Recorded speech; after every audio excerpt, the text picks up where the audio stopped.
오늘 이 시간은 나의 잔이라는 제목으로 말씀의 은혜를 나누도록 하겠습니다. 오늘 본문의 배경은 예수님 겟세마네 동산에서 기도하시는 내용입니다. 예수님께서 얼마나 고통스러우셨던지 이 잔을 내게서 옮겨달라고 하나님께 기도했습니다. 자, 그런데 우리 예수님께서 원래부터가 십자가 지고 싶어 하지 않았던 것이 아니죠. 처음에는 어땠습니까? 십자가를 지겠다고 했습니다. 그리고 여기 오기 전에 예수님은 제자들과 함께 뭐 하셨습니까? 식사를 하셨습니다. 식자 자리에서도 뭐라고 그러셨습니까? 내가 아버지께로 간다. 내가 가면 성령을 보내주겠다. 요한복음에서 그렇게 말씀하셨습니다. 예수님은 성만찬 때까지만 해도 십자가 지는 것에 대해서 하나도 두려워하지 않고 하나도 걱정하지 않고 담대하게 지겠다고 했습니다. 그런데 예수님께서 웬일인지 이 겟세마네 동산에서는 십자가를 지기 싫다고 하나님께 떼를 쓰고 있는 거예요. 어디서 문제가 일어난 것일까요? 바로 기드론 골짜기에서 문제가 일어난 것입니다. 마가 요한의 다락방에서 겟세마네 동산까지 가는 길이 기드론 골짜기라는 골짜기를 통해 연결되어 있습니다. 예수님께서 제자들을 데리고 그 밤중에 그 길을 가는 중에 쑥 하고 시험이 들어온 거예요. 어떤 시험이? 두려움의 시험이 들어온 것이죠. 십자가를 지기 싫다. 너무너무 두렵다. 그래서 예수님이 마가 요한의 다락방에서는 두렵지 않았고 겟세마네 동산에서도 기도하고 난 다음에 두렵지 않았지만 그 과정 기드론 골짜기를 걸어가시면서 시험에 들었다는 것입니다. 여기서 우리가 알 수 있는 것은 여기 앉아 계신 저와 여러분들도 언제 어디서나 시험에 들 수 있다는 것입니다. 멀쩡하게 담대하게 밝게 아주 적극적으로 주님을 섬기고 봉사하고 하던 사람도 한순간에 낙심하고 지치고 화내고 불평하는 사람이 될 수 있습니다. 그럼 거꾸로 말하면 뭘까요? 한순간에 그것이 또 바뀔 수도 있는 것입니다. 우리가 2020년도를 시작하면서 마음이 오락가락할 것입니다. 그래, 올 한 해 열심히 잘 살아보자. 작년 송년회 때 또 가족들 식사 자리에서는 얼마나 그런 다짐들을 했겠습니까마는 막상 2020년도 시작되고 일주일 사이잖아요. 얼마 되지 않았는데 우리의 마음속에 나도 모르는 두려움이 혹 하고 밀려오는 거예요. 그럼 어떻게 될까요? 그 두려움 때문에 과거의 나는 없고 두려움에 또 헤매고 있는 것입니다. 그러므로 우리는 마귀에게 틈을 보이면 안 되는 거예요. 조금이라도 나태하거나 조금이라도 불평의 마음이나 부정적인 생각을 하면 그 틈을 비좁고 마귀가 쑥 들어오면 우리가 그 마음을 주체할 수 없어가지고 우리가 결국은 내가 원래 모습이 아닌 모습이 되어져 버린다는 거예요. 우리 예수님을 보시면 그렇게 알 수 있는 것입니다. 그런데 아무리 그래도 그렇지 예수님이 우리에게 보여주신 모습은 너무 실망스럽기 그지없습니다. 스데반 집사를 생각해 보세요. 스데반 집사가 십자가를 질 때, 돌에 맞아 죽을 때 어떻게 합니까? 하늘 문이 열린 걸 보면서 뭐라 그러시죠? 저 사람들의 죄를 용서해달라고 그러지 않습니까? 사도 바울을 생각해 보십시오. 사도 바울이 재판받을 때 두려워 떠는 것이 아니라 당신들도 나처럼 묶인 거 외에는 나처럼 됐으면 좋겠다라고 말하지 않았습니까? 폴리캅이라는 교부를 생각해 보십시오. 원형 경기장에 예수 믿는 사람들 모아놓고 중간에다가 화형식을 하는데 이 폴리캅이 뭐라고 합니까? 내가 80 넘어까지 살면서 예수님이 나를 한 번도 서운하게 하신 적이 없는데 내가 어떻게 예수님을 모른다 하겠소? 하고 당당하게 화형식에 참여했는데 아무리 나무에 불을 붙여도 불이 안 붙는 거예요. 그래서 칼로 폴리캅 그 목사님을 찔러 죽였지 않습니까? 그런 전설이 있죠. 이처럼 예수님보다 한참 못한 사람들이 십자가에서 어떻게 죽습니까? 순교를 어떻게 당합니까? 당당하게 당하는 거예요. 그런데 우리 예수님은 왜 이렇게 어떻게 보면 비굴하게, 어떻게 보면 너무 처절하게 십자가를 안 지려고 하시는 걸까요? 그것은 예수님의 이 잔이 너무 무거운 잔이기 때문입니다. 스데반이 감당했던 그 무게, 바울이 감당했던 무게, 폴리캅이 감당했던 무게와 예수님의 잔의 무게는 너무너무 달랐기 때문입니다. 그러면 예수님의 십자가 지실 때의 잔의 무게는 얼마나 무거웠을까요? 첫째로는요, 전 인류의 죄를 짊어지는 잔이었기 때문입니다.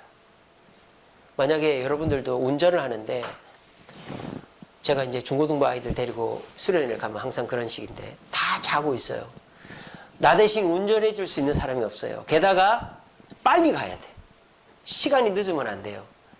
그러면은 그 부담감은 이루 말할 수가 없어요.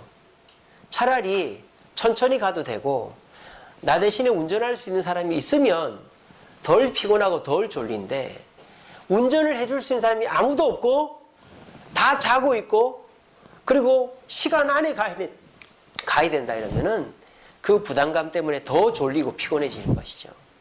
이처럼 예수님께서 지신 저 십자가 고난은 우리가 뭐 자녀를 키우거나 가족을 돌보거나 내 직장에서 일하거나 내가 당하는 고난의 무게와는 비교할 수 없었기 때문에 예수님은 저 고난의 잔을 내게서 지나가게 해달라고 하신 것입니다. 두 번째로 예수님이 왜 저 잔을 무겁게 생각하셨느냐? 모든 것을 잃어버리기 때문입니다. 예수님이 저 십자가에서 달려 죽는 그 순간 어떻게 됩니까? 하나님과의 관계가 끊어집니다. 영원 전부터 하나님과 끊어져 본 적이 없었던 그 예수님께서 육체적인 고통, 사람들의 비난은 둘째치고라도 하나님과의 관계가 끊어지고, 그래서 하나님과 끊어진 상태로 일정 기간을 지내야 된다는 것은 예수님께는 모든 것을 잃어버리는 것과 똑같다라는 것입니다. 마치 우리네 부모님들이 내 몸이 아프고 내가 돈 잃어버리고 하는 것은 참을 수 있어도 내 자식 무시당하고 내 자식 잃어버리는 것은 참지 못하는 것처럼, 예수님은 하나님과의 관계가 끊어지는 것을 도저히 참을 수 없기에 저 고통을 면해달라고 한 것입니다. 세 번째로는요, 예수님은 저걸 혼자 감당해야 됐기 때문입니다. 아까 운전 얘기도 했지만 제자들에게 기도해달라고 같이 가자고 했는데 아무도 기도해 주지 않는 거예요. 다 자고 있는 거예요. 얼마나 예수님이 낙심이 되고 실망이 됐겠습니까? 그래서 예수님은 이 잔을 옮겨달라고 했던 것입니다. 이런 예수님의 마음을 우리가 알면 어느 정도 이해가 되지요.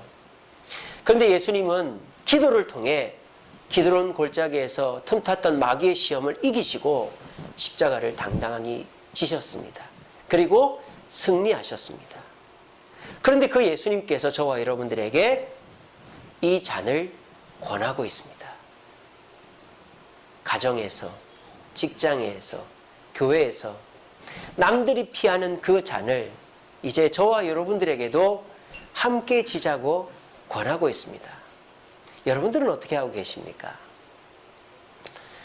제가 어렸을 때 저희 아버지가 집을 사고는 제일 먼저 한 일이 있습니다. 저희 집이 단독주택이었는데 전체 대지가 한 60평 돼요. 근데 그 건물은, 그러니까 집은 35평밖에 안 됩니다. 그러니까 나머지 한 30평 정도는 그냥 이게 땅이 있었어요. 그래서 거기 텃밭이 있었어요, 예전에. 근데 저희 아버지가 그 집을 사가지고 하신 일이 뭐냐면 세멘을 발랐어요. 그 텃밭에다가 그 다 흙으로 돼 있는 거를 세멘을 하시고 텃밭을 요만큼만 남겨놓고 창고를 만들었어요. 창고를. 그래서 아버지가 이제 이렇게 마당을 세멘으로 다 바르시고는 텃밭을 줄여가지고 조금만 하고 거기다 천리향 나무하고 이렇게 채소들 좀 심었어요. 그리고 옆에 이렇게 자전거도 보관하고 뭐 여러 가지 보관하는 창고를 이렇게 하나 만들어 놓으셨어요. 근데 아버지가 일을 하시길래 뭐 하시나 보다 그랬는데 어느 날 대문 앞에 블록이 이만큼 쌓여 있는 거예요. 창고를 만들려고. 그 아버지가 저한테 야, 이것 좀 같이 좀 하자 그러는 거예요. 근데 왜 나한테 저런 걸 시키나. 저는 귀찮아가지고 하기 싫었는데 하자고 하니까 어쩔 수 없이 그 블럭을 하나씩 둘씩 나르기 시작했습니다. 허리가 아프더라고요. 그 블럭 큰 거 아시죠? 그거를 다 들고 나르래요. 다 들고 나르고 나르면서 이거 다 나르면 나한테 또 무슨 일을 시키려나 그 생각이 들더라고요. 이것도 시멘트 이고 붙이고 뭐 이런 거 다 시키려나 그랬는데 나중에는 다 그 블럭만 나르고 나니까 아버지가 그냥 방에 들어가래요. 그 방에 들어왔어요. 그리고 난 다음에 그 블럭을 아버지가 시멘트 해가지고 다 쌓았어요. 그리고 난 다음에 거기에 뭐가 있었는지 아세요? 제 자전거가 있었습니다. 저는 그때 깜짝 놀랐어요. 아이 아버지가 왜 나한테 이런 걸 시키나. 나 이런 거 해본 적도 없는데 내가 이거 끝까지 다 해야 되는 거 아닌가. 엄청 걱정이 많이 됐어요. 근데 저희 아버지는 처음부터 저한테 그 일을 다 시킬 마음이 없었어요. 어떤 마음이 있었을까요? 자전거 사줄 마음이 있었던 거예요. 근데 이놈한테 자전거를 그냥 사주면은 이제 이놈이 고마운 줄을 모를 것 같으니까 일로 와봐라 해놓고는 이 벽돌을 좀 날르라는 거죠. 그래서 그 벽돌을 날라가지고 갖다 놨더니 이제 들어가라 그러는 거예요. 이 경상도 사람들이 말이 별로 없잖아요. 이거 좀 친절하게 야 내가 너 자전거 사줄 건데 이거 도와주면 내 자전거 사줄게. 저 같으면 그렇게 하겠습니다. 근데 저희 아버지는 전혀 그런 설명이 없이 그냥 무조건 나르라는 거예요. 그리고 다 나르고 난 다음에 창고를 만들고 나니까 자전거가 있었어요. 여러분 저 초등학교 때 자전거 갖고 있는 애 별로 없었습니다.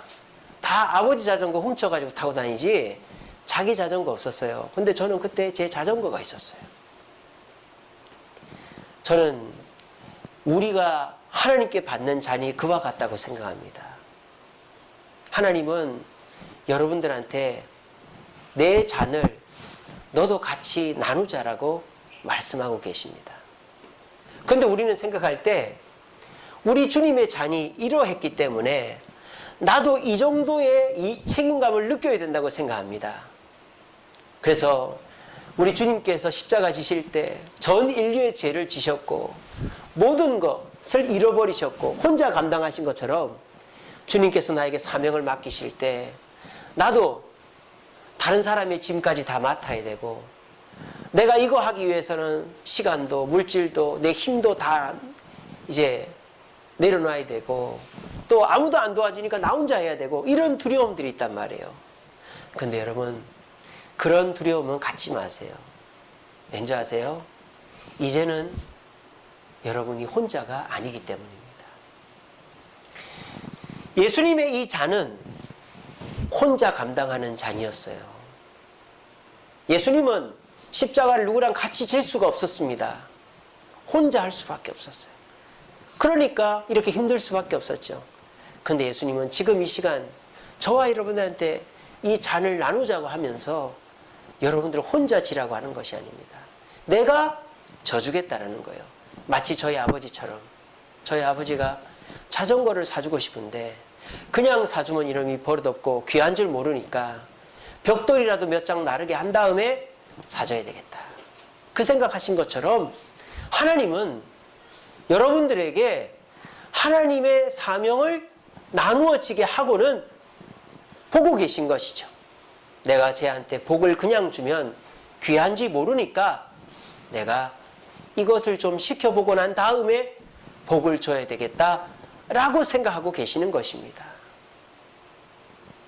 우리 하나님도 그런 거를 설명을 해주면 좋겠지만 설명 없이 그 사명을 맡으라고 하니까 주저주저 하는 사람들이 많이 있는 것입니다.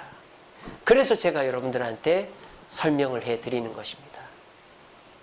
우리 주님의 잔은 분명 전 인류의 죄를 짊어지는 잔이었고 모든 것을 잃어버리는 잔이었고 혼자 감당할 수밖에 없는 잔이었습니다. 하지만 우리 주님은 지금 저와 여러분들에게 그 잔을 네가 나와 함께 나누자고 말씀하십니다.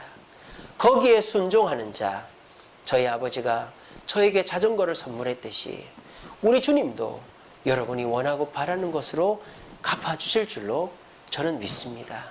그러므로 저와 여러분들이 우리 주님의 사명에 동참하게 되어질 때 그것은 결코 나에게 손해가 오는 것이 아니라 나를 축복의 길로, 주님을 닮아가는 길로 인도하는 길이라는 사실을 믿으시고, 우리 모두 주님이 주시는 나의 잔을 받아서 주님과 함께 사명 감당할 수 있는 저와 여러분들 되시기를 간절히 바랍니다. 말씀을 맺겠습니다. 우리 말씀 같이 읽어봅시다. 시작.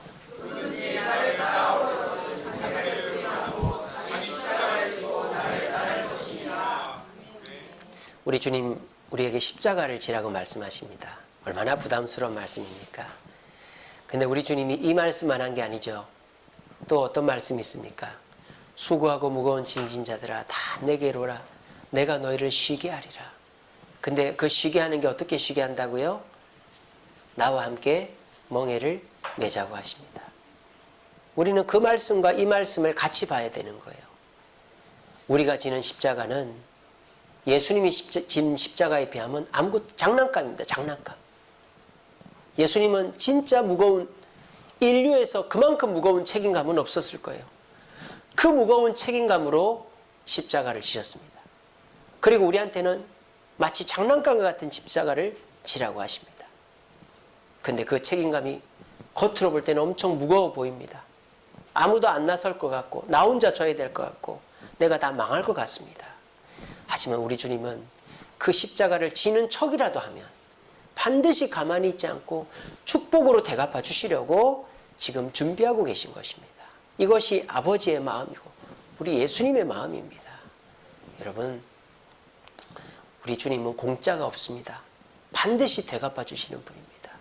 우리 주님은 하나 주면 2개 주는 분이 아니라 30개, 60개, 100개 주시는 분입니다. 우리 모두 2020년도를 시작하면서 주님께서 나와 함께 나누자고 하는 잔, 주님께서 나와 함께 지자고 하는 십자가 외면하지 마시고 우리 모두 거기에 동참함으로 우리 주님께서 우리에게 부어주시는 더 큰 축복을 받아 누릴 수 있는 저와 여러분들 되시기를 간절히 바랍니다. 우리 찬양하겠습니다. 주님이 홀로 가신 그 길 나도 가오. 모든 물과 피를 흘리신 그 길을 나도 가오. 여러분,